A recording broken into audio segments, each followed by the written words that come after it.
All right, we're looking at Exodus chapter 14, verses 10 through 14. And I've set up a web page here, or a browser with the web page loaded with the Red Sea crossing in it. So that's what we're reading about right now. Let's check this out for a second.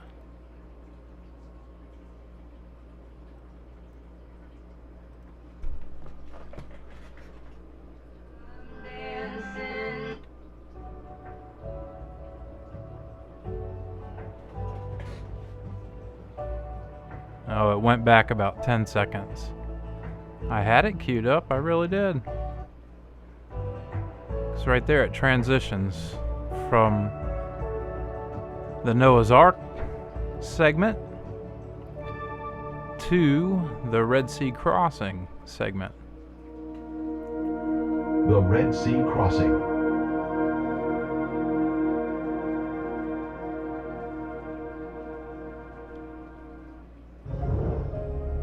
Egypt is steeped with a grand history of ancient science, technology, and beautiful structures. But is there evidence of the children of Israel ever living there? Many years ago, this large stone was discovered in the first cataract of the Nile on Elephantine Island. The inscription states, "For 7 years, there had been no satisfactory inundation of the Nile. As the result of this, grain of every kind was very scarce." In this terrible trouble, King Chesser remembered the god Imhotep, who had once delivered Egypt from a similar calamity. Imhotep can be found in Egyptian history in many places, and it appears he was a sage who was elevated to a god over a period of centuries after his death. Perhaps most confident was Imhotep, the architect who probably conceived of building Zozer's tomb completely from stone. Known as a sculptor, a priest, a healer, Imhotep is considered the preeminent genius of the Old Kingdom.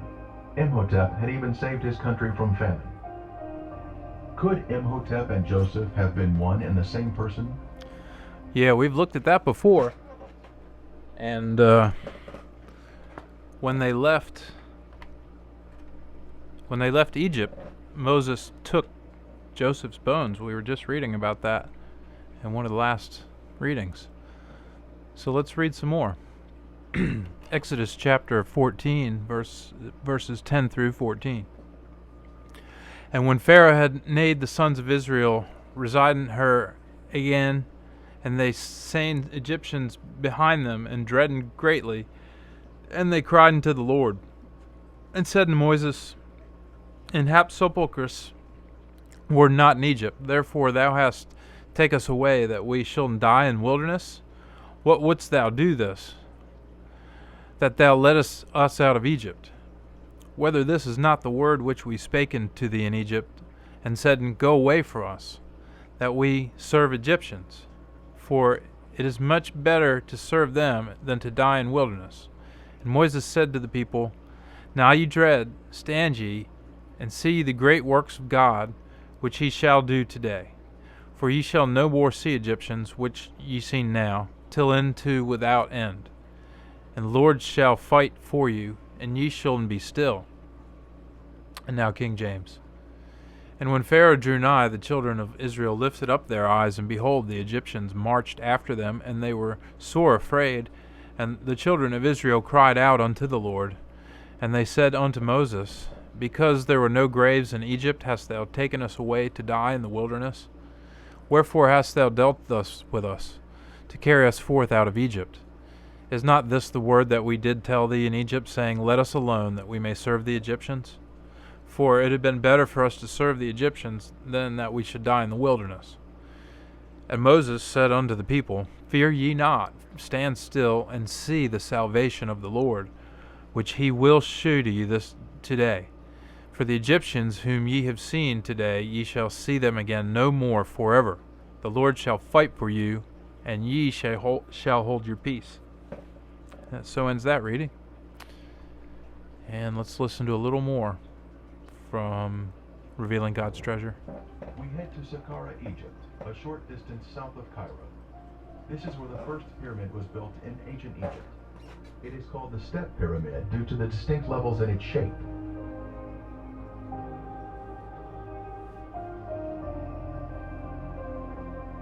We can see where a smooth veneer layer of limestone had once been applied over the brick, creating a smooth surface, but most of it has since been removed. Here is where we find the statue of Pharaoh Zoser, under whom Imhotep served. It was on the base of this statue of Zoser that Imhotep was mentioned as a man, not as a god. He was first after the king, with his cartouche shown here. At the complex of buildings, the main hall is of importance to us. It was here and in other locations in Egypt that Joseph saved his country from famine. Then Joseph said to Pharaoh, "Indeed, 7 years of great plenty will come throughout all the land of Egypt, but after them 7 years of famine will deplete the land."